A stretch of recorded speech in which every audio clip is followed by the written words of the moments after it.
ಎಲ್ರಿಗೂ ನಮಸ್ಕಾರ. ನೀವು ನೋಡ್ತಾ ಇದ್ದೀರಾ ಸುದ್ದಿ ಸಮಯ ನ್ಯೂಸ್ ಚಾನಲ್. ಇದು ಲೋಕಲ್ ಎಕ್ಸ್ಪ್ರೆಸ್. ನಾನು ಮಹರ್ದರ ಕುಳಗಿ. ಮತ್ತೆ ಒಂದಿಷ್ಟು ಹೊಸ ಸುದ್ದಿಗಳನ್ನು ತೆಗೆದುಕೊಂಡು ನಾವು ನಿಮ್ಮ ಮುಂದೆ ಬರ್ತಾ ಇದ್ದೀವಿ. ಈ ದಿನದ ಪ್ರಮುಖ ಹೆಡ್ಲೈನ್ಸ್ಗಳನ್ನು ನೋಡ್ಕೊಂಡು ಬರೋಣ.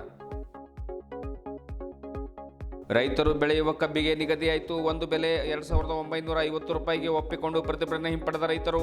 ಪ್ರತಿಭಟನಾ ಸ್ಥಳಕ್ಕೆ ಜಿಲ್ಲಾಧಿಕಾರಿ ಶಿಲ್ಪಾ ಶರ್ಮಾ ಭೇಟಿ ಮತ್ತು ನಿಗದಿತ ಬೆಲೆ ಕುರಿತು ಮಾಹಿತಿ. ಎಲ್ಲರಿಗೂ ಕೃತಜ್ಞತೆ ಸಲ್ಲಿಸಿದ ಕಬ್ಬು ಬೆಳೆಗಾರರು. ಜಮಾತೆ ಇಸ್ಲಾಮಿ ಹಿಂದ್ ವತಿಯಿಂದ ನೆರೆಹೊರೆಯವರ ಹಕ್ಕುಗಳ ಕುರಿತು ರಾಷ್ಟ್ರೀಯ ಅಭಿಯಾನ ಆರಂಭ.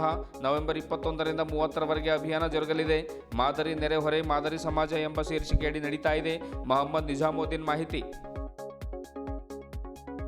ಗಂಗೋತ್ರಿ ಶಾಲೆ ವತಿಯಿಂದ ನಗರದ MS ಪಾಟೀಲ್ ಫಂಕ್ಷನ್ ಹಾಲ್ನಲ್ಲಿ ಮಕ್ಕಳ ದಿನಾಚರಣೆ. ಮಕ್ಕಳಿಂದ ಜರುಗಿದ ವಿವಿಧ ಸಾಂಸ್ಕೃತಿಕ ಕಾರ್ಯಕ್ರಮಗಳು. ಮಕ್ಕಳಿಗೆ ಶಿಕ್ಷಣದ ಜೊತೆಗೆ ಸಂಸ್ಕಾರವನ್ನು ಕೊಡಿ. Doctor MG Deshpande. ಇಂದಿನ ಒಂದಿಷ್ಟು ವಾರ್ತೆಗಳ ವಿವರಗಳನ್ನು ನೋಡ್ಕೊಂಡು ಬರೋಣ. ಕಬ್ಬು ಬೆಳೆಗಾರರು ಕಳೆದ 8 ದಿವಸಗಳಿಂದ ಜಿಲ್ಲಾ ಉಸ್ತುವಾರಿ ಸಚಿವ ಈಶ್ವರ್ ಖಂಡ್ರೆ ಅವರ ಕಚೇರಿ ಮುಂದೆ ಧರಣಿಗೆ ಕುಳಿತಿದ್ದರು.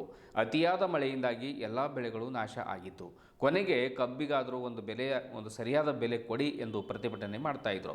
ಸತತ 7 ದಿವಸಗಳ ನಂತರ 8ನೇ ದಿನಕ್ಕೆ ಜಿಲ್ಲಾಧಿಕಾರಿ ಶಿಲ್ಪಾ ಶರ್ಮಾ ಅವರು ಪ್ರತಿಭಟನಾ ಸ್ಥಳಕ್ಕೆ ತೆರಳಿ ಟನ್ ಕಬ್ಬಿಗೆ 2950 ರೂಪಾಯಿಗಳನ್ನು ಕೊಡಿಸುತ್ತೇನೆ ಎನ್ನುವಂಥ ಭರವಸೆಯನ್ನು ಅವರು ನೀಡಿದ ನಂತರವೇ ರೈತರು ತಮ್ಮ ಹೋರಾಟವನ್ನು ಕೈಬಿಟ್ಟರು. ಈ ಕುರಿತು ರೈತ ಸಂಘದ ಅಧ್ಯಕ್ಷರಾದ ಮಲ್ಲಿಕಾರ್ಜುನ್ ಸ್ವಾಮಿ ಹಾಗೂ ಸಿದ್ದರಾಮಪ್ಪ ಆಣದುರೆ ಇವರಿಬ್ಬರು ಕೂಡ ಸುದ್ದಿ ಸಮಯದೊಂದಿಗೆ ಮಾತಾಡ್ತಾರೆ. ನಮ್ಮ ಕೂಗಿಗೆ ಓಗೊಟ್ಟು ಟನ್ ಕಬ್ಬಿಗೆ 2950 ರೂಪಾಯಿ ನಿಗದಿ ಮಾಡಿದ ಜಿಲ್ಲಾಡಳಿತಕ್ಕೂ ಜಿಲ್ಲಾ ಉಸ್ತುವಾರಿ ಸಚಿವರಿಗೂ ರಾಜ್ಯ ಸರ್ಕಾರಕ್ಕೂ ಕೇಂದ್ರ ಸರ್ಕಾರಕ್ಕೂ ಧನ್ಯವಾದಗಳನ್ನು ಸಲ್ಲಿಸುತ್ತೇವೆ ಎನ್ನುವಂಥ ಮಾತನ್ನು ಹೇಳಿದರು. ಕೊಟ್ಟ ಮಾತಿನಂತೆ ಬೆಲೆ ನೀಡಿದರೆ ಉತ್ತಮ. ಒಂದು ವೇಳೆ ನಿಗದಿತ ಬೆಲೆ ನೀಡದೇ ಇದ್ದರೆ ಮುಂದಿನ ದಿನಗಳಲ್ಲಿ ಮತ್ತೆ ಹೋರಾಟವನ್ನು ಆರಂಭ ಮಾಡ್ತೇವೆ ಅನ್ನುವಂಥ ಮಾತನ್ನು ಕೂಡ ಹೇಳಿದರು. ಕಳೆದ ವರ್ಷಕ್ಕಿಂತ 300 ರೂಪಾಯಿ ಕಬ್ಬು ಬೆಳೆಗಾರರಿಗೆ ಜಾಸ್ತಿ ಬರ್ತಾ ಇದೆ. ಬೇರೆ ಕಡೆಗೆ ಟನ್ ಕಬ್ಬಿಗೆ 3200 ರೂಪಾಯಿ ನೀಡ್ತಾ ಇದ್ದಾರೆ. ಆದರೆ ಬೀದರ್ ಜಿಲ್ಲೆಯಲ್ಲಿ ಕೇವಲ 2950 ರೂಪಾಯಿ ಮಾತ್ರ ನೀಡ್ತಾ ಇದ್ದಾರೆ. ನಮಗಂತೂ ಇನ್ನೂ ತೃಪ್ತಿ ಇಲ್ಲ. ಆದರೂ ಕೂಡ ಎಲ್ಲರೂ ಚರ್ಚಿಸಿ ಹೋರಾಟವನ್ನು ಕೈಬಿಟ್ಟಿದ್ದೇವೆ ಎನ್ನುವಂಥ ಮಾತನ್ನು ಸಿದ್ದರಾಮಪ್ಪ ಆಣದುರೆ ಹೇಳಿದರು. ನಮಗೆ ಈ ಬೆಲೆ ನೀಡಿದ್ದು ರೈತರಿಗೆ ಸಹಕಾರಿಯಾಗಿದೆ. ಇಡೀ ರಾಜ್ಯದಾದ್ಯಂತ ರೈತರು ಹೋರಾಟ ಮಾಡಿದರು. ರೈತರ ಹೋರಾಟಕ್ಕೆ ಮಣಿದು ಒಂದು ಬೆಲೆ ನಿಗದಿ ಮಾಡಿದ್ದು ಸಂತಸ ತಂದಿದೆ. ಇಳುವರಿ ವಿಚಾರದಲ್ಲಿ ಆಗ್ತಾ ಇರುವಂಥ ತಾರತಮ್ಯ ಕುರಿತು ಒಂದು ತಂಡವನ್ನು ರಚನೆ ಮಾಡಿ ತನಿಖೆ ಮಾಡಿಸ್ತೇನೆ ಎಂದು ಈಗಾಗಲೇ ಜಿಲ್ಲಾ ಉಸ್ತುವಾರಿ ಸಚಿವ ಈಶ್ವರ್ ಖಂಡ್ರೆ ಅವರು ಕೂಡ ಹೇಳಿದ್ದಾರೆ. ಹಾಗಾಗಿ ಸಹಕಾರ ನೀಡಿದ ಎಲ್ಲರಿಗೂ ಕೂಡ ಕೃತಜ್ಞತೆಗಳನ್ನು ಸಲ್ಲಿಸುತ್ತೇನೆ ಎಂದು ಮಲ್ಲಿಕಾರ್ಜುನ್ ಸ್ವಾಮಿ ಕೂಡ ಹೇಳಿದರು. ಇದೇ ವೇಳೆ ಧರಣಿಗೆ ಕುಳಿತ ಎಲ್ಲ ರೈತರು ತಮ್ಮ ಗ್ರಾಮಗಳಿಗೆ ತೆರಳಿದರು. ಕೊನೆಯಲ್ಲಿ ಒಂದು ಶಹೀನ್ ಶಿಕ್ಷಣ ಸಂಸ್ಥೆ ವತಿಯಿಂದ ಏನು ಊಟದ ವ್ಯವಸ್ಥೆಯನ್ನು ಮಾಡಲಾಗಿತ್ತು. ಎಲ್ಲ ರೈತರು ಕೂಡ ಊಟವನ್ನು ಮಾಡಿಕೊಂಡು ತಮ್ಮ ತಮ್ಮ ಗ್ರಾಮಗಳಿಗೆ ತೆರಳಿದರು.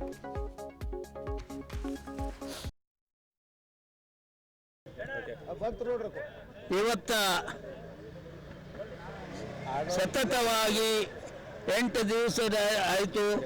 ಅಹೋರಾತ್ರಿ ನಾವು 1 ಟನ್ ಕಬ್ಬಿಗೆ 3200 ರೂಪಾಯಿ ಬೇಕೆಂದು ಹೋರಾಟ ಮಾಡ್ತಾ ಇದ್ದೆವು.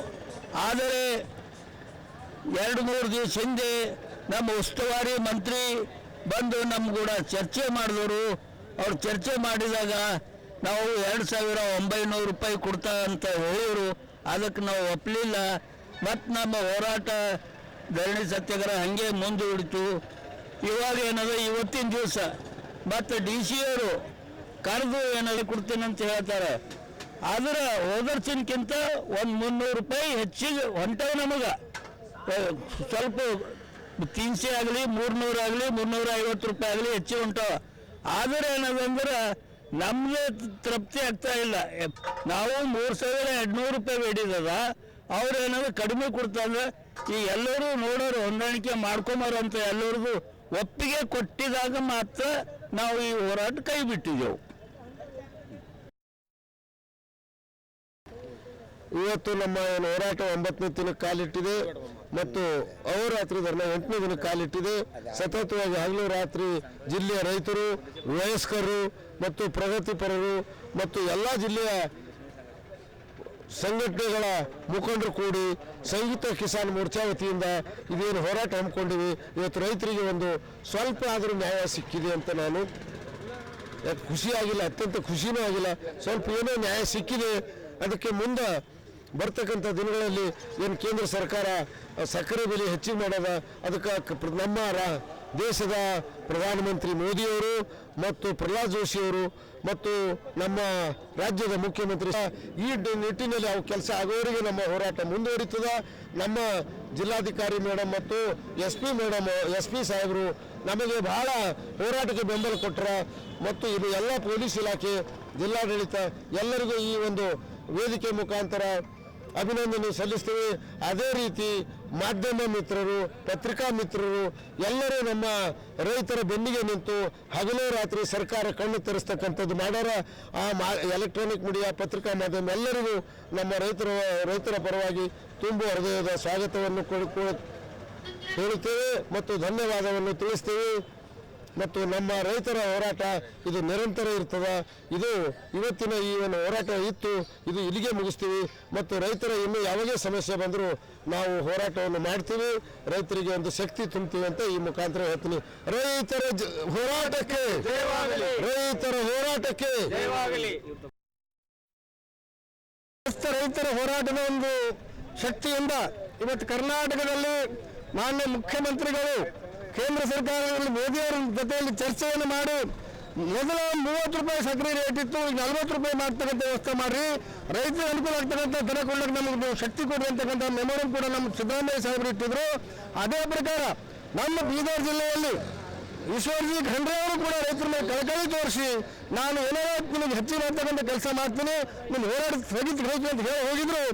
ಹೇಳಿದ ಪ್ರಕಾರ ಚರ್ಚೆ ಮಾಡಿ ನಮಗೆ ಸರ್ಕಾರ ವತಿಯಿಂದ 2,900 ಪ್ಲಸ್ 50 ರೂಪಾಯಿ ಸರ್ಕಾರ ಕೈ ಕೊಡ್ತಕ್ಕಂಥ ಒಂದು ಕೆಲಸ ಮಾಡ್ಯಾರ. ನಮ್ಗೆಲ್ಲರಿಗೆ ಗೌರವ ಕೊಟ್ಟಾರ. ಈ ಕರ್ನಾಟಕ ರಾಜ್ಯದಲ್ಲಿ ಇರ್ತಕ್ಕಂಥ ಎಲ್ಲ ರೈತ ಸಂಘ ಒಂದು ಬೆಲೆ ಸಿಕ್ಕದ ಅಂತಕ್ಕಂಥ ರೆಡ್ಡಿ साहब बहुत लोग हमारे मल्लिकार्जुन स्वामी जिद्दी आदमी है, उनके साथ में हमारे अंजुरे साहब भी सहकार दिए.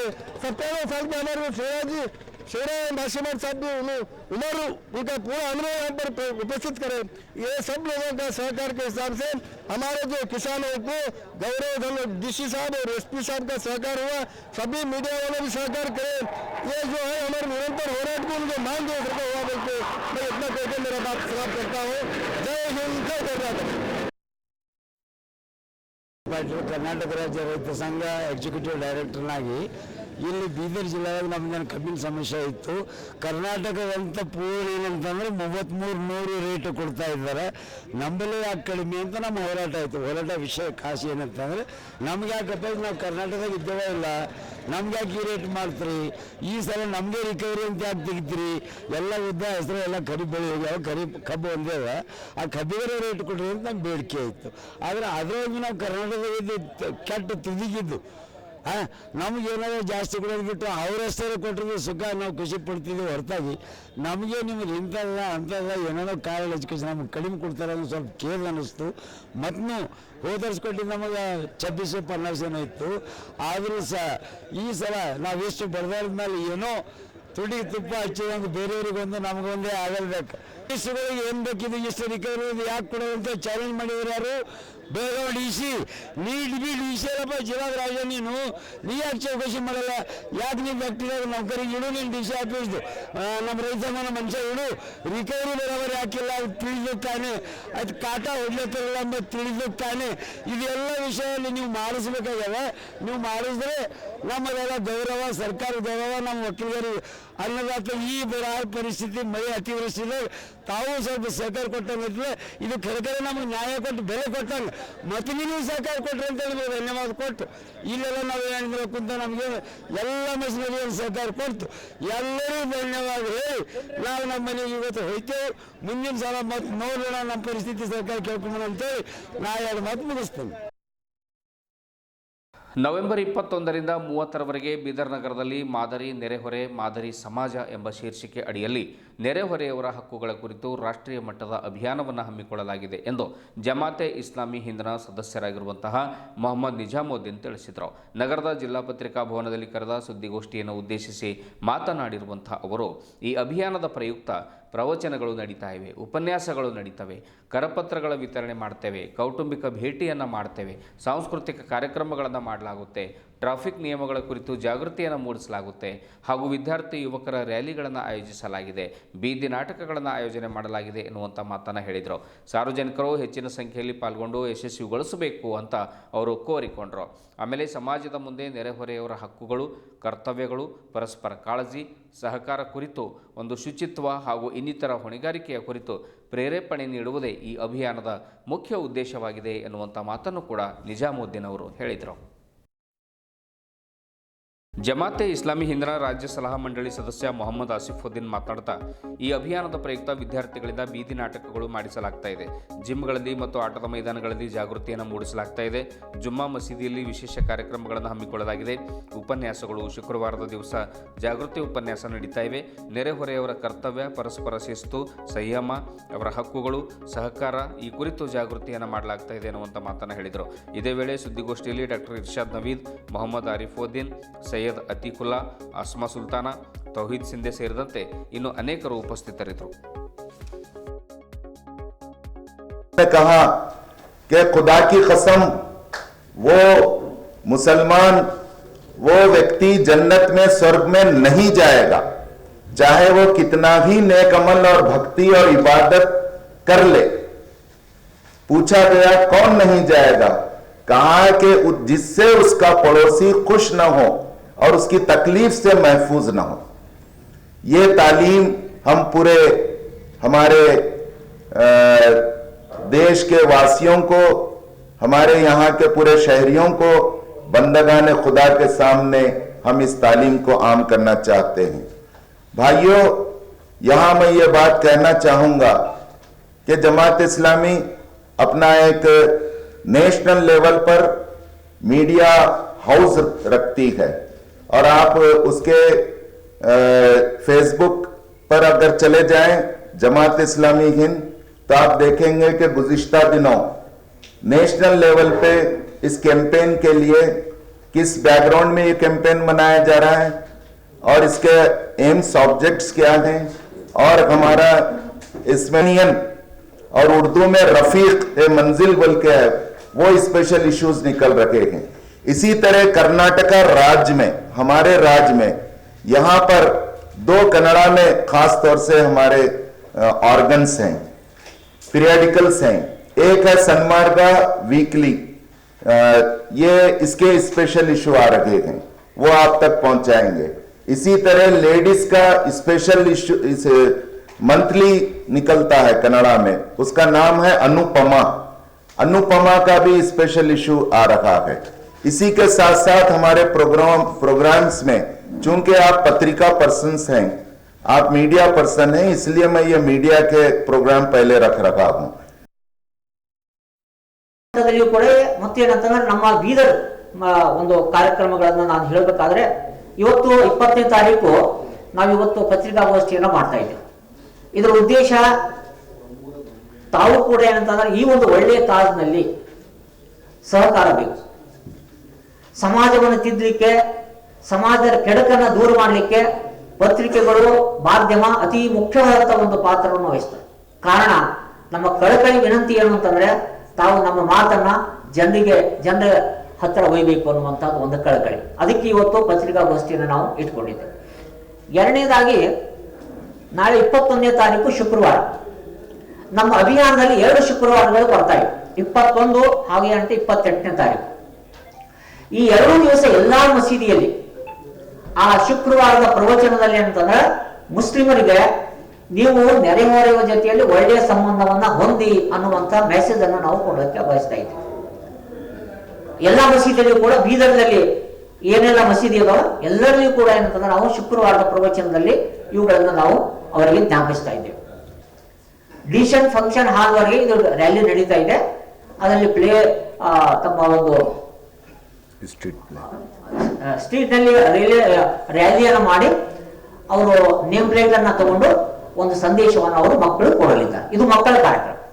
ಆಮೇಲೆ ಡಿಸೆಂಟ್ ಫಂಕ್ಷನ್ ಆಗಲಿ ಅಂತ ಒಂದು ಕೊನೆಯಾದಂಥ ಒಂದು ಕಾರ್ಯಕ್ರಮ ಅಲ್ಲಿ 23ನೇ ತಾರೀಕಿಗೆ ಆಗಲಿದೆ. ಅದಾದ ನಂತರ 6ನೇ ತಾರೀಕಿಗೆ ನಾವೇನಂತಂದ್ರೆ ಯೂತ್ ಡೇ ಅಂತ ಹೇಳಿ ಆಚರಣೆ ಮಾಡ್ತಾ ಇದ್ದೇವೆ. ಯುವಕರ ದಿನ ಅಂದ್ರೆ ಹೆಚ್ಚಿಗೆ ಯುವಕರನ್ನ ಈ ಒಂದು ವಿಷಯದ ಮೇಲೆ ಮಾತನಾಡುವಂತ, ಅದರಲ್ಲಿ ನಮ್ಮ SIO ಇರ್ಬೋದು ಅಥವಾ ಸಾಲಿಡಾರಿಟಿ ಯೂತ್ ಮೂವ್ಮೆಂಟ್ ಅಂತ ಹೇಳಿ ಒಂದು ಯುವಕರ ಆರ್ಗನೈಸೇಷನ್ ಇದೆ. ಇವರು ಪ್ಲೇ ಗ್ರೌಂಡ್ಸ್ ಮತ್ತು ಯುವಕರು ಎಲ್ಲಿ ಸೇರ್ತಾರೆ ಅಲ್ಲಿ ಹೋಗಿ ಅಂತಂದ್ರೆ ಇದರ ವಿಷಯದ ಬಗ್ಗೆ ಅವರು ಮಾತನಾಡಲಿದ್ದಾರೆ. ಅವತ್ತು ದಿವಸ ಏನಂತ ನಾವು ಯೂತ್ ಡೇ ಅಥವಾ ಯುವಕರ ನಾವು ದಿನಾಚರಣೆಯನ್ನ ಆಚರಣೆ ಮಾಡ್ತಾ ಇದ್ದೇವೆ. ಅದು ಏನಂತ 29ನೇ ತಾರೀಕು. 30ನೇ ತಾರೀಕಿಗೆ ನಾವು ಇಲ್ಲಿ रहमतुल्लाहि बरकातहू।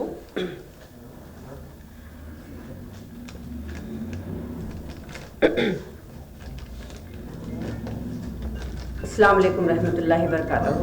आप तमाम का जमात इस्लामी की तरफ से खैर मुक़द्दम है। अल्लाह ताला हमारे यहाँ आने को कबूल फरमाए। ये अल्हम्दुलिल्लाह मुल्कगीर मुहिम जो चल रही है इंशाअल्लाह 21 नवंबर तक 30 नवंबर तक है। ये 10 दिन की मुहिम में इंशाअल्लाह हमारे बीदर का अल्हम्दुलिल्लाह आ जाएगा हमारी नाज़िमा साहिबा के तहत। इसी तरह हम बीदर डिस्ट्रिक्ट की ऑर्गेनाइज़र हूँ मैं तौहीद सिंधे साहिबा। मैं ज़िले के कामों को अंजाम दूंगी। जिस तरह से अतराफ़ के हमारे ताल्लुक़े हैं, औराद है, भालकी है, बगदल है, हमनाबाद बसवा कल्याण है और चांगलियर है, ये छोटे छोटे मुकामात हैं। कुरान मैसेज एग्जीबिशन का इनेकाद इंशाअल्लाह 7 दिसंबर को रंग मंदिर में होगा। और इस प्रोग्राम का बुनियादी मकसद ख़वातीन को कुरान के पैगाम, अमन, खुशहाली से रोशनास कराना और इसे रोज़मर्रा ज़िंदगी से जोड़ने की तरगीब देना है। प्रोग्राम का मरकज़ी उन्वान कुरान की रोशनी में अमन व खुशहाली रखा गया है, जिसके तहत कुरान की आफाकी उसूल अदल, एहसान, खैरख्वाही, पाकीज़गी और इस्तग़फ़ार को सादा और जामे अंदाज में पेश किया गया है। तंजीम का मानना है कि कुरान वो किताब हिदायत है जो इंसानियत को जुल्मत से निकालकर रोशनी की तरफ लाती है। ये दिलों का सुकून, ज़हनी रूहानी शिफा और माशराती हमाहंगी की ज़मानत देती है। कुरान माशरे की बुनियाद है। इनकी तरबियत और रहनुमाई पूरे ख़ानदान और समाज पर मुस्बत असरात डालती है। इसलिए इस प्रोग्राम का इनकाद निहायत अहमियत का हामिल है। प्रोग्राम की ख़ास बात यह है कि ये इज्तिमा मुकम्मिल तौर पर ख़वातीन ಮಕ್ಕಳಿಗೆ ಶಿಕ್ಷಣದ ಜೊತೆಗೆ ಸಂಸ್ಕಾರ ಕೂಡ ಕೊಡಬೇಕು ಅನ್ನುವಂಥ ಮಾತನ್ನು ಹಿರಿಯ ಸಾಹಿತಿ ಡಾಕ್ಟರ್ MG ದೇಶಪಾಂಡೆ ಹೇಳಿದರು. ನಗರದ MS ಪಾಟೀಲ್ ಫಂಕ್ಷನ್ ಹಾಲ್ನಲ್ಲಿ ಗಂಗೋತ್ರಿ ಶಾಲೆ ವತಿಯಿಂದ ನಡೆದ ಮಕ್ಕಳ ದಿನಾಚರಣೆ ಕಾರ್ಯಕ್ರಮದಲ್ಲಿ ಅವರು ಮಾತನಾಡ್ತಾರೆ. ಮಕ್ಕಳು ಈ ದೇಶದ ಪ್ರಗತಿಯ ಸಂಕೇತ. ಅವರಿಗೆ ಶಿಸ್ತು, ಸಂಯಮ, ಆಟ ಪಾಠಗಳ ಜೊತೆಗೆ ಉತ್ತಮ ಸಂಸ್ಕಾರ ಕೂಡ ಕೊಡಬೇಕು ಅನ್ನುವಂಥ ಮಾತನ್ನು ಹೇಳ್ತಾರೆ. ಮಕ್ಕಳು ಮೊಬೈಲ್ನಲ್ಲಿ ಹೆಚ್ಚು ಕಾಲ ಕಳೆಯದಂತೆ ಪಾಲಕರು ನೋಡ್ಕೊಳ್ಬೇಕು. ಅಂದಾಗ ಮಾತ್ರ ಶಿಕ್ಷಣದಲ್ಲಿ ಉತ್ತಮ ಸಾಧನೆಯನ್ನು ಮಾಡಲಿಕ್ಕೆ ಮಕ್ಕಳಿಂದ ಸಾಧ್ಯ ಆಗುತ್ತೆ ಎನ್ನುವಂಥ ಮಾತನ್ನು ಹೇಳ್ತಾರೆ. ಜವಾಹರ್ಲಾಲ್ ನೆಹರು ಅವರು ತಮ್ಮ ಒಂದು ದಿನಾಚರಣೆಯನ್ನು, ತಮ್ಮ ಹುಟ್ಟುಹಬ್ಬವನ್ನು ಮಕ್ಕಳ ದಿನಾಚರಣೆಯನ್ನಾಗಿ ಮಾಡಿ ಅಂತ ಹೇಳಿರುವಂಥ ಉದ್ದೇಶವೇ ಇದೇ ಆಗಿರ್ತಕ್ಕಂಥದ್ದು. ಇವತ್ತಿನ ಮಕ್ಕಳೇ ನಾಡಿನ ಒಂದು ಪ್ರಜೆಗಳು, ನಾಗರಿಕರು ಎನ್ನುವಂಥ ಉದ್ದೇಶ ಇಟ್ಕೊಂಡು ಅವ್ರು ಹೇಳಿರ್ತಕ್ಕಂಥದ್ದು. ಹಾಗಾಗಿ ಆ ಮಕ್ಕಳಿಗೆ ನಾವು ಒಳ್ಳೆ ಆಟ ಪಾಠದ ಜೊತೆಗೆ ಸಂಸ್ಕಾರ ಕೂಡ ಕೊಟ್ಟರೆ ಅವರು ಭವಿಷ್ಯದಲ್ಲಿ ಒಳ್ಳೆ ರೀತಿಯಿಂದ ಬದುಕ್ತಾರೆ, ಪಾಲಕರನ್ನು ಚೆನ್ನಾಗಿ ನೋಡ್ಕೊಳ್ತಾರೆ ಎನ್ನುವಂಥ ಮಾತನ್ನು ಕೂಡ ಹೇಳಿದರು. ಕಾರ್ಯಕ್ರಮದ ಉದ್ಘಾಟನೆಯನ್ನು ಮಹಿಳಾ ಮತ್ತು ಮಕ್ಕಳ ಕಲ್ಯಾಣ ಇಲಾಖೆಯ ಸಹಾಯಕ ನಿರ್ದೇಶಕರಾದ ಶ್ರೀಧರ್ ಅವರು ನೆರವೇರಿಸಿದರು. ವಿವಿಧ ಸ್ಪರ್ಧೆಗಳಲ್ಲಿ ವಿಜೇತರಾದ ಮಕ್ಕಳಿಗೆ ಪ್ರಮಾಣಪತ್ರ ವಿತರಣೆ ಮಾಡಿದರು. ಇದೇ ವೇಳೆ ಮಕ್ಕಳ ಭಾಷಣಗಳು ಗಮನ ಸೆಳೆದವು. ಮಕ್ಕಳಿಂದ ವಿವಿಧ ಸಾಂಸ್ಕೃತಿಕ ಕಾರ್ಯಕ್ರಮಗಳು ಕೂಡ ಜರುಗಿದವು. ಚಾಚಾ ನೆಹರು ವೇಷ ಧರಿಸಿದ ವಿದ್ಯಾರ್ಥಿ ಹಾಗೂ ಭಾರತದ ಶಿಸ್ತಿನ ನಾರಿಯರ ವೇಷ ಧರಿಸಿದ ವಿದ್ಯಾರ್ಥಿನಿಯರು ವೇದಿಕೆ ಮೇಲೆ ಕೂಡ ಕುಳಿತಿದ್ದರು. ಇದೇ ಸಂದರ್ಭದಲ್ಲಿ ವೇದಿಕೆ ಮೇಲೆ ಶಾಲೆಯ ಅಧ್ಯಕ್ಷರಾದ ವಿಜಯಕುಮಾರ್ ಪಾಟೀಲ್ ಖಾಜಾಪುರ್, ಸಿದ್ದರಾಮಯ್ಯ ಸ್ವಾಮಿ ಹಿರೇಮಠ್, ಆಮೇಲೆ ಶಾರದಾ ಶೇರಿಕಾರ್, ಕುಲಕರ್ಣಿ ಸರ್ ಸೇರಿದಂತೆ ಇನ್ನು ಸಿಬ್ಬಂದಿ ವರ್ಗದವರು, ಪಾಲಕರು ಹಾಗೂ ಮಕ್ಕಳು ಕೂಡ ಹಾಜರಿದ್ದರು.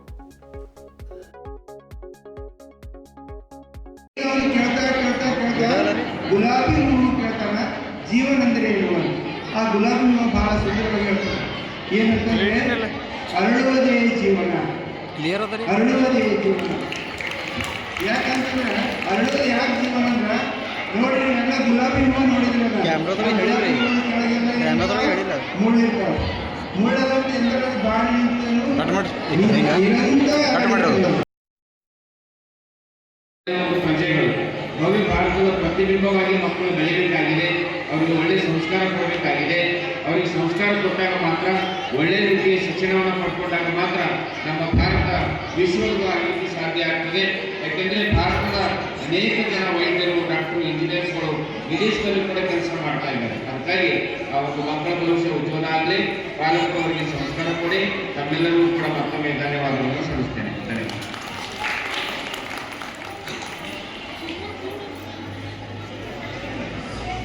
ಇಲ್ಲಿಯವರೆಗೆ ಡಾಕ್ಟರ್ ಸರ್ ಅವರು ಸಂಸ್ಕಾರಿತವಾದ ಶಿಕ್ಷಣದ ಬಗ್ಗೆ ಬಹು ಮಾರ್ಮಿಕವಾಗಿ ತಿಳಿಸಿದ್ದಾರೆ. ಅವರಿಗೆ ಈಗ ವಂದನಾರ್ಪಣೆ ಕಾರ್ಯಕ್ರಮ ನಮ್ಮ ಶಾಲೆಯ ಶಿಕ್ಷಕರಾದಂತಹ ಶಾಂತ ಇಂದಿನ ಕಾರ್ಯಕ್ರಮದ ಅಧ್ಯಕ್ಷತೆಗಳನ್ನು ಇದುವರೆಗೂ ಸುದ್ದಿ ಕೊಟ್ಟಿರುವ ನಾನು ಮಹಾರ್ದ ಡಾಕುಳಿಗೆ ಮತ್ತೆ ಮುಂದಿನ ವಾರ್ತೆಗಳೊಂದಿಗೆ ಭೇಟಿಯಾಗೋಣ. ವಂದನೆಗಳು.